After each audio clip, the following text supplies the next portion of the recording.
السلام علیکم، میں ہوں اقبال سحر اور آپ دیکھ رہے ہیں ریئل نیوز ورلڈ۔ ناظرین، کابل میں پاکستانی سفارت خانے پر حملہ، ایک سیکیورٹی گارڈ شدید زخمی جبکہ ناظم الامور قاتلانہ حملے میں محفوظ رہے۔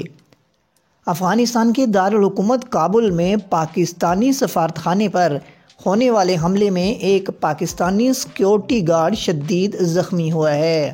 پاکستانی حکمرانوں کا کہنا ہے کہ اس قاتلانہ حملے کا مقصد کابل کے سفارت خانے میں موجود ہیڈ آف مشن یعنی ناظم الامور عبید الرحمان نظامانی کو نشانہ بنانا تھا، مگر وہ اس حملے میں محفوظ رہے۔ خیال رہے کہ عبد الرحمان نظامانی نے گزشتہ ماہ 4 نومبر کو ہی کابل سفارت خانے میں بطور ہیڈ آف مشن اپنے کام کا آغاز کیا ہے۔ پاکستانی وزارت خارجہ کا کہنا ہے کہ افغانستان کے دارالحکومت کابل میں پاکستانی سفارت خانے کی عمارت پر ہونے والے حملے میں عبید الرحمان نظامانی کو نشانہ بنایا گیا۔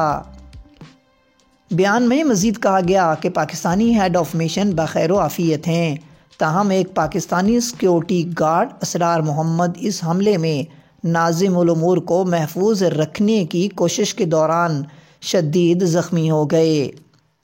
وزارت خارجہ کے مطابق حکومت پاکستان اپنے سفارت خانے اور اپنے ہیڈ آف مشن پر قاتلانہ حملے کی کوشش کی سخت مذمت کرتی ہے۔